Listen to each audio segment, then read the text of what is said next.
Hello friends, welcome to Agriverse Education. In today's video, we are going to discuss about the important agricultural current affairs of 6 November 2020. And if you want to join our Telegram channel, go through the link given in description box. और अगर आप हमारे different social media platform से जुड़ना चाहते हैं तो search करिए एग्रेरियन 11 और पाएं daily agricultural current affairs, quizzes and notification of every single video we upload. तो आज के करंट अफेयर्स में सबसे पहले हम हेडलाइंस के बारे में डिस्कस कर लेते हैं। इसमें पहली हेडलाइन है Kerala farmers welfare fund board becomes a reality.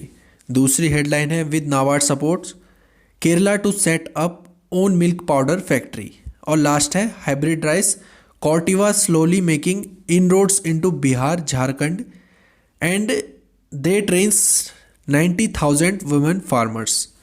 तो अभी हमने यहाँ जितनी भी हेडलाइंस के बारे में डिस्कस किया है सभी से बहुत सारे क्वेश्चंस निकल के आएंगे जो एग्जाम के पॉइंट ऑफ व्यू से बहुत ही ज़्यादा रेलेवेंट है। और हर करंट अफेयर से कुछ एक्स्ट्रा फैक्ट्स जानने को मिलेंगे जो knowledge as well as exam के पॉइंट ऑफ व्यू से बहुत ही ज़्यादा इंपॉर्टेंट है, इसलिए वीडियो को लास्ट तक जरूर देखिएगा।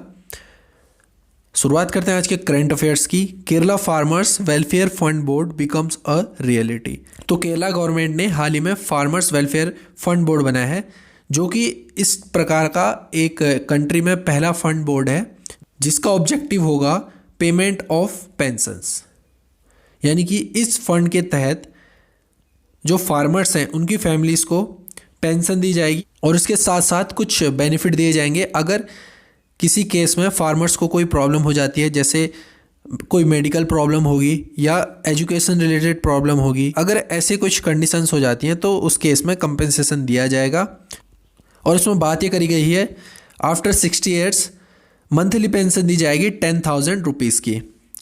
And to become a member farmers को क्या करना पड़ेगा, 100 रुपये मेंबर फ़ी देनी पड़ेगी और हर महीने मंथली कॉन्ट्रीब्यूशन देना पड़ेगा 100 रुपये पर महीने का। और जो ये Kerala farmer welfare fund board है इसके लिए जो एक्ट बनाया गया था वो था 2019 का एक्ट। इसको हम बोलते हैं Kerala farmers welfare fund act 2019। इसके अंदर फार्मर्स को किसी भी अनसर्टेनिटी के अंदर एश्योर्ड पेंशन और अदर असिस्टेंस दिया जाएगा। And the benefit also include aid for those who are suffering from chronic illness, support for members और their children's education, marriage and compensation in case of accidents. तो ये सारी चीज़ें इस funds के अंदर कवर की जाएंगी। तो अब आते हैं दूसरे करंट अफेयर्स पे। With NABARD supports Kerala to set up own milk powder factory. तो केरला गवर्नमेंट ने हाल ही में ये डिसाइड किया है कि वो अपने स्टेट का एक मिल्क पाउडर फैक्ट्री को एस्टेब्लिश करेंगे। कि कोविड पैंडमिक के दौरान मिल्क कंजप्शन में जो ड्रॉप देखने को मिला है केरला स्टेट में, इस चीज़ को ध्यान में रखते हुए उन्होंने ये डिसीजन लिया है। अब वो क्या करना चाह रहे हैं कि जितना भी मिल्क वेस्ट हो गया या उनका कंजप्शन नहीं हो पाया तो उनको कन्वर्ट कर दिया जाएगा इन पाउडर फॉर्म ताकि फ्यूचर में उसको यूज़ किया जाए। इसके लिए नाबार्ड ने 53.93 करोड़ का फंड प्रोवाइड किया है केरला गवर्नमेंट को। इसके अंदर northern Malappuram districts under the Kerala cooperative milk marketing federation KCMMF, इसको हम पॉपुलरली मिल्मा के नाम से भी जानते हैं, मालाबार रीजनल यूनियन। तो इसके अंदर एक मिल्क पाउडर फैक्ट्री को एस्टेब्लिश किया जाएगा। अब मिल्क प्रोडक्शन का कुछ सिनेरियो देख लेते हैं इंडिया में कि टॉप मिल्क प्रोड्यूसिंग स्टेट्स कौन कौन सी हैं। The top milk producing states in India are UP followed by Gujarat followed by Haryana. और कंट्री में बात करें कि कौन सी कंट्री सबसे टॉप में है तो इंडिया पहले नंबर पे है जिसका शेयर है 22% इन वर्ल्ड मिल्क प्रोडक्शन। दूसरे नंबर पर है USA और तीसरे में है चाइना। अब आते हैं लास्ट करंट अफेयर्स पे। Hybrid rice Corteva slowly making inroads into Bihar Jharkhand trains 90,000 women farmers. तो कॉर्टिवा एग्री साइंस जो कि ग्लोबल एग्रीकल्चर फर्म है जिसकी बहुत सारी कंट्रीज़ में ब्रांचेज हैं, इनके कुछ प्रोडक्ट्स हैं जैसे pesticide, fertiliser and seeds, varieties and other equipments. तो ये एग्रीकल्चर से रिलेटेड इनके कुछ प्रोडक्ट्स हैं। तो इन्होंने क्या किया है, जो बिहार और झारखंड स्टेट्स के विमेन फार्मर्स हैं उनको ये ट्रेन करेंगे for cultivation of direct seeded rice technique.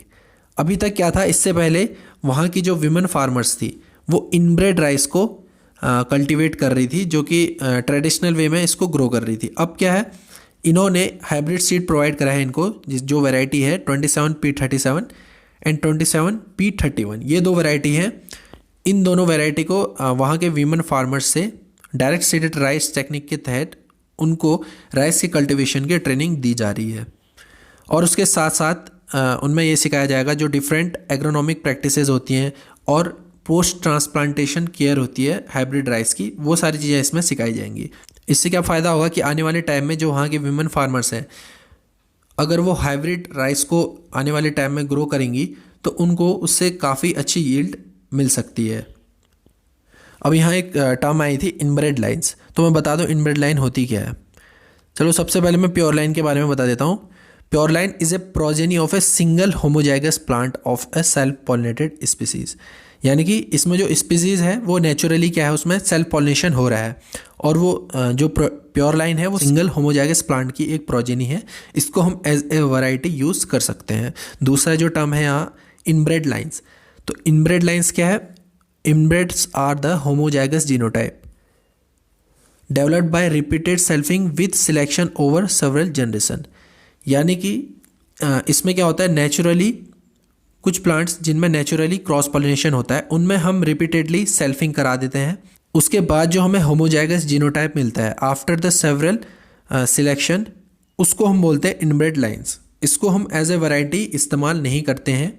Inbred lines को हम एज ए पेरेंट यूज़ करते हैं for development of hybrids and synthetic varieties. तो इन दोनों में ये डिफरेंस है, प्योर लाइन और इनब्रेड लाइन्स में। तो दोस्तों आज के लिए बस इतना ही। मैं उम्मीद करता हूँ आपको हमारे वीडियो से कुछ नया सीखने को मिला होगा। मिलता हूँ आपसे next time. Till then tata, bye bye and take care.